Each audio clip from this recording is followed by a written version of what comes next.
3 weeks before this tomato plant collapsed, the warning was sitting right here on this leaf. I could see it.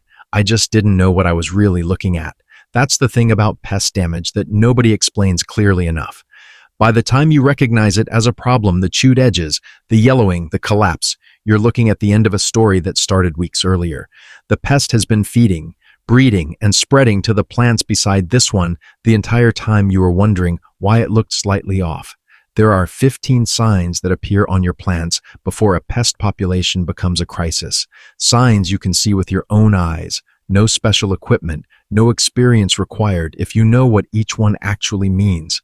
Stay with me until sign 11, because what you find at the base of your plants after dark is something most gardeners have never once thought to check, and it explains more about what's happening in your garden than anything visible in daylight. Here's something worth understanding before we go deeper, because it changes how you look at every plant in your garden from this point forward. Pest problems don't begin when you notice them. They begin when a single insect sometimes just finds your plant acceptable. It lays eggs. The eggs hatch. The population builds quietly for 10 days, 2 weeks, sometimes longer, feeding on tissue that most gardeners would describe as looking a bit off without investigating further. By the time the damage is obvious, you're not dealing with a beginning. You're dealing with a population that has already decided your garden is home. The 15 signs I'm going to show you today are the signals that appear during that early quiet phase before the obvious damage, before the population spreads.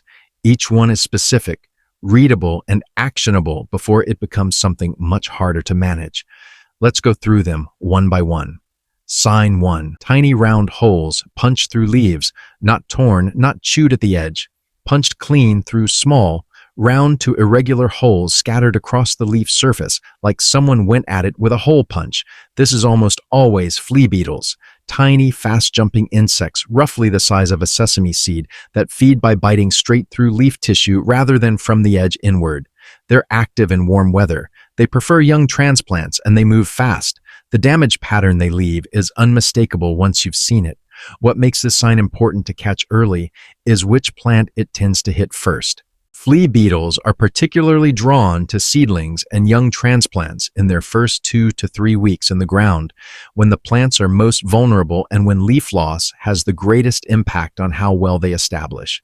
Check for the beetles themselves in the early morning before temperatures rise. They're more sluggish in cool conditions and easier to spot.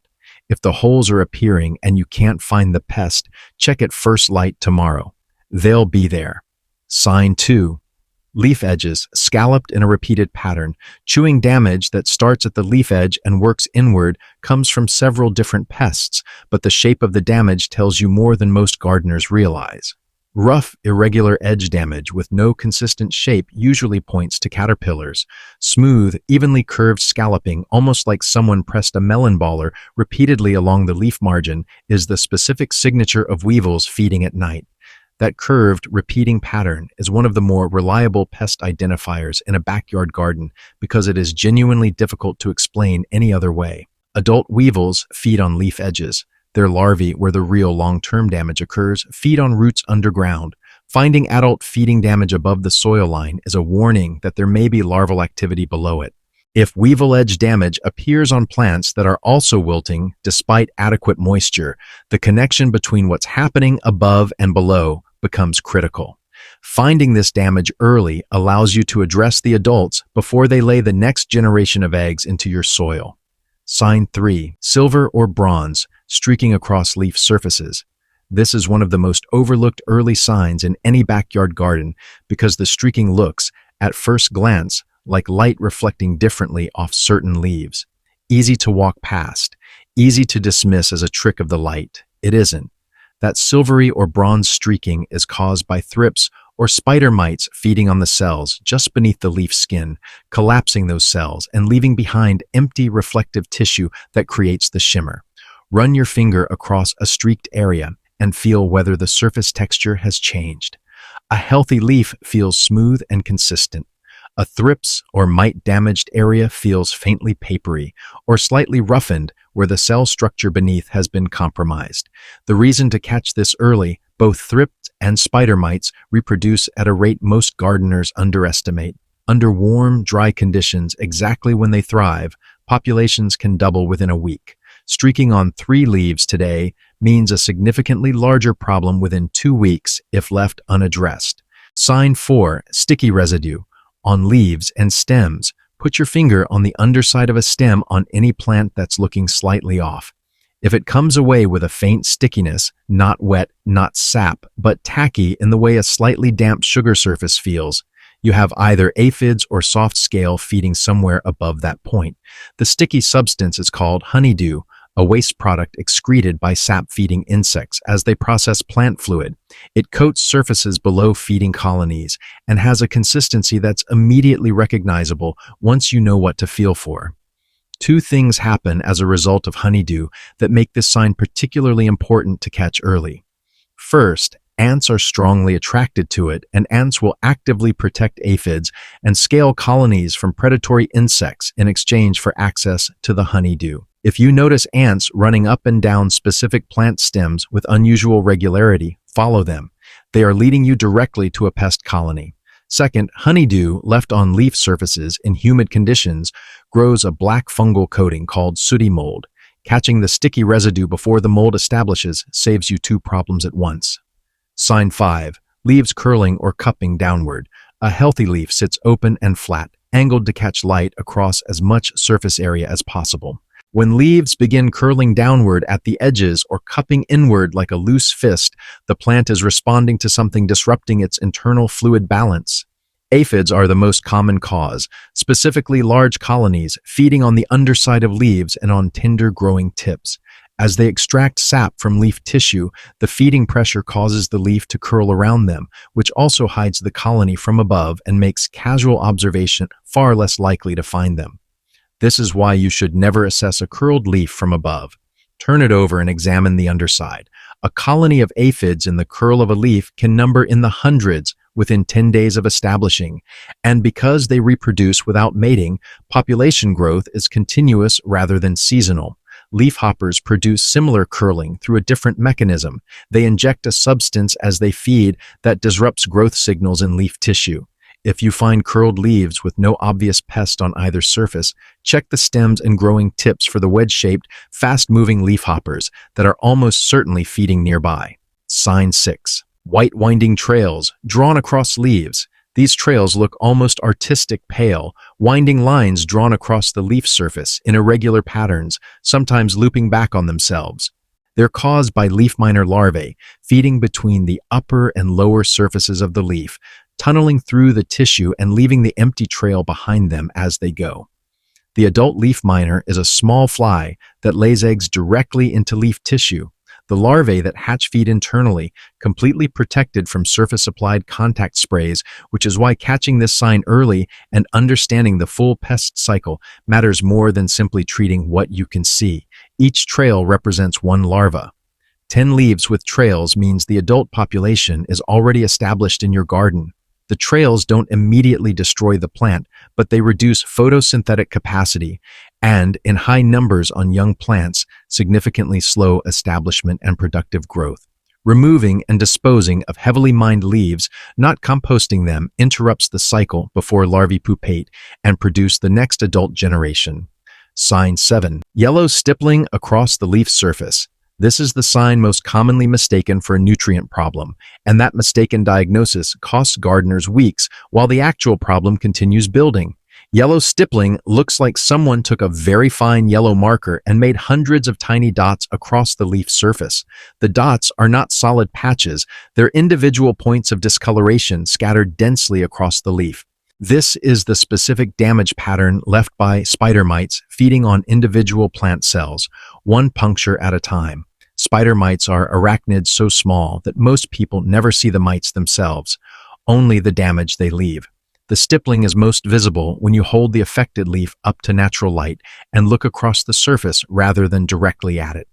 The tell that separates spider mite stippling from nutrient deficiency. Nutrient problems follow a consistent pattern: yellowing between veins, yellowing at margins, yellowing from the bottom of the plant upwards. Spider mite stippling is random across the leaf surface and appears alongside tiny moving specks visible on the underside in good light. Hot, dry conditions accelerate spider mite reproduction dramatically. Any garden going through a warm, dry stretch needs to be checked for stippling actively, not after rain returns. Sign 8. Distorted, twisted, or puckered new growth. New growth tells you things that older growth cannot, because it is forming constantly and responds immediately to whatever is affecting the growing tip. When new leaves emerge, twisted, puckered, or growing at odd angles rather than opening flat and symmetrical, the growing tip has been disturbed either by pest feeding directly at the bud or by toxins injected during feeding. Aphids concentrated at growing tips cause this consistently. Thrips feeding on emerging leaf tissue before it fully unfolds cause this too. This sign matters because distorted new growth is not something a plant recovers from quickly.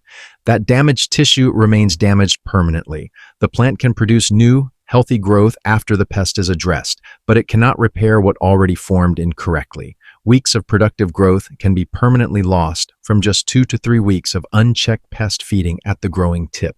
When new growth is coming in, examine the very tip of the plant first. The pest causing it is almost certainly feeding right at the newest, most tender point. Sign 9. Fine webbing between stems and leaves.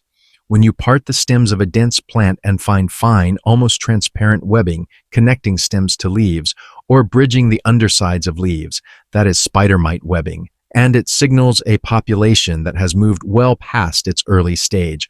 Mites produce webbing as the colony grows, both as a protective structure and as a surface across which they move between feeding sites.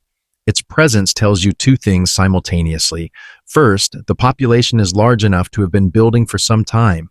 Second, the colony has spread across multiple feeding sites rather than concentrating in one area. Finding webbing on one plant means you need to check every surrounding plant immediately because mites travel on air currents, on garden tools, and on your clothing as you move through the garden. A colony producing webbing has almost certainly already dispersed individuals to adjacent plants, even if those plants show no visible signs yet. Sign 10. Dark specks on leaf undersides that move. This takes 2 minutes in good light, and it is one of the most reliable pest identification steps available without spending a single dollar. Take a white sheet of paper. Hold it under a leaf showing any of the earlier signs on this list. Tap the leaf firmly 3 or 4 times. Look at what falls onto the paper. Tiny specks that immediately begin moving in any direction are live mites or other small pest insects. Specks that don't move are debris or frass. Specks that move and then stop are worth examining more closely with a magnifying glass. This simple test confirms a live pest presence on a plant that might otherwise look only mildly affected. It also identifies which plants are already affected before visible damage has accumulated. Because mites and small, soft-bodied insects are present and feeding long before the damage becomes obvious from a standing distance. Do this test on any plant showing signs 1 through 9 before deciding whether to act or continue watching.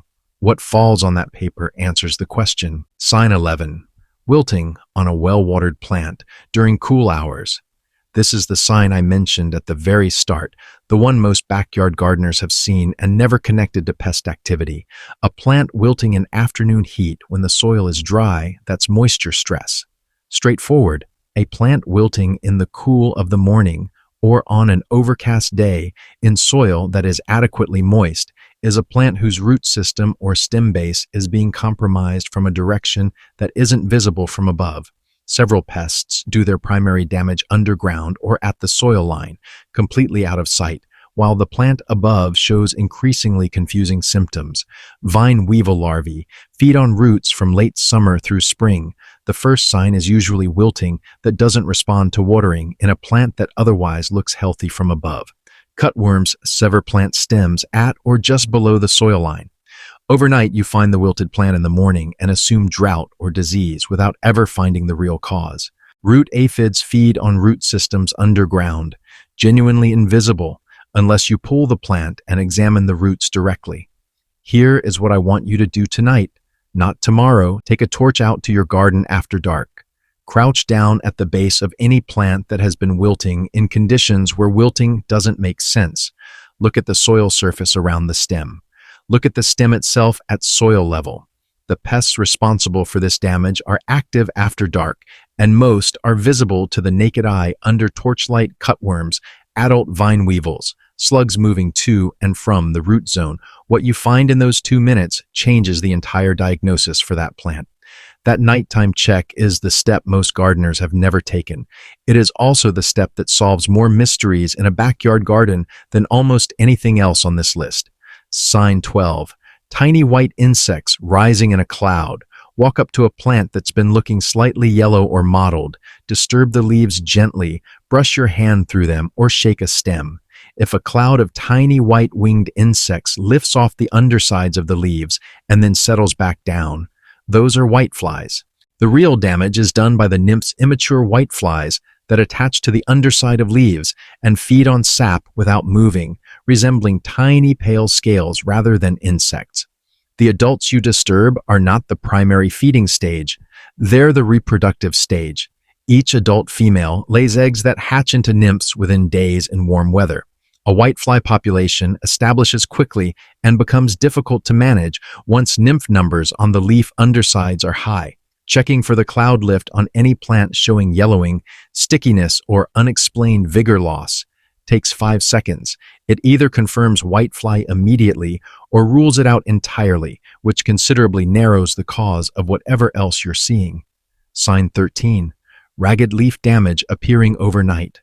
There is a clear distinction between damage that builds gradually through the day and damage that appears between evening and morning. And that distinction narrows your pest identification considerably. Damage that wasn't visible at dusk but is obvious at dawn points to nocturnal feeders. Slugs and snails are the most common. They feed aggressively in dark, moist conditions and leave behind a trail of mucus that dries to a faint silvery track on leaves and soil by morning. That dried trail is the confirmation no other pest leaves it. Large caterpillars, particularly the larvae of hawk moths and other large moth species, also feed primarily at night, leaving ragged, substantial damage rather than the fine stippling or edge scalloping of smaller insects. Check the soil surface immediately around affected plants at first light. Slug and snail damage is almost always accompanied by the dried mucus trail. Large caterpillar feeding is accompanied by dark grass visible on leaves below the feeding site and on the soil surface directly underneath. Sign 14. Black sooty, coating on leaf surfaces. Sooty mold is a fungal growth that establishes on the honeydew residue left by sap-feeding insects, aphids, scale, whitefly, and mealybugs, and spreads across leaf surfaces in a coating that looks like a thin layer of black soot.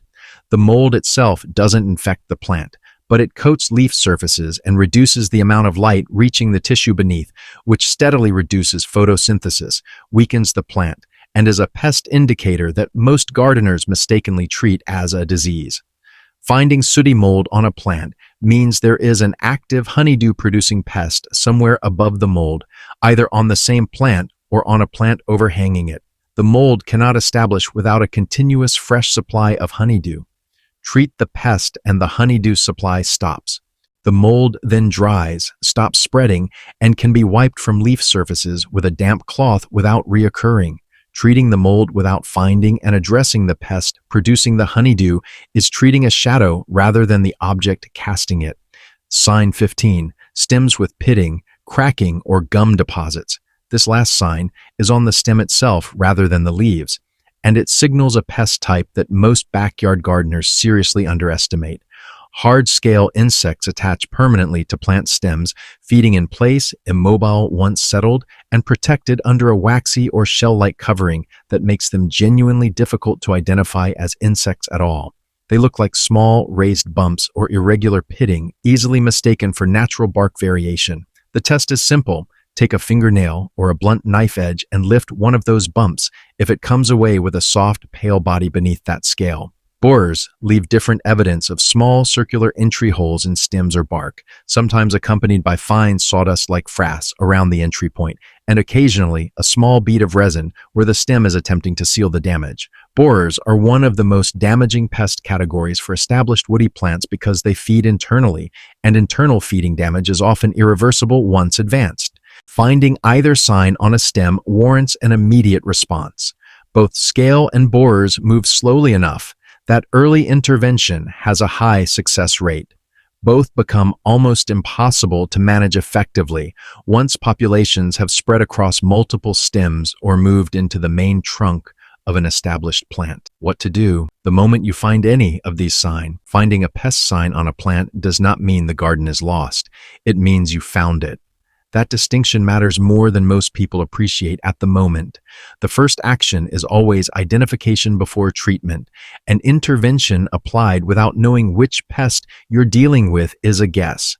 Guesses are sometimes right, often wasted, and occasionally counterproductive. Some treatments that kill target pests also eliminate the beneficial insects already working against them.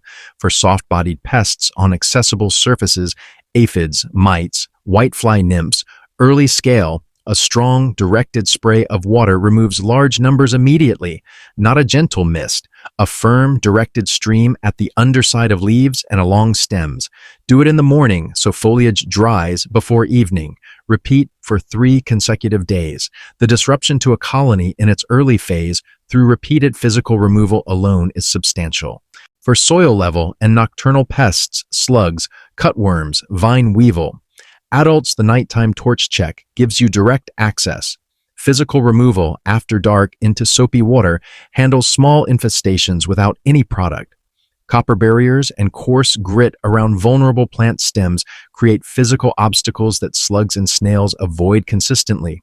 For scale and borers on stems, remove affected growth before the population spreads and improve general plant health through appropriate feeding and watering. The one decision to make quickly in every case. Check every plant within arm's reach of the affected one immediately. Pest spread between adjacent plants is the mechanism that turns a manageable single plant problem into a whole bed problem. Find the edge of the infestation today rather than discovering it 3 weeks from now. 15 signs. Every one of them is readable on your plants before the problem reaches the stage where management becomes genuinely difficult. What changes when you know these signs isn't how often you walk through the garden, it's what you do when you're already there. The same walk you've been taking for years looks completely different when you know what stippling means, what that sticky residue on your finger actually indicates, and what's worth investigating after dark. You don't need to become an entomologist. You don't need equipment. You need to slow down when you're in the garden, get close to your plants rather than looking at them from a standing distance, and take the nighttime torch check seriously at least once a week during the growing season. The pests are not hiding. They're leaving evidence on every plant they touch. This video is how you start reading it. Subscribe to Rickard Backyard Garden every week. Practical and specific growing knowledge built for real backyard gardeners who want to understand their garden properly, not just manage it. See you in the next one.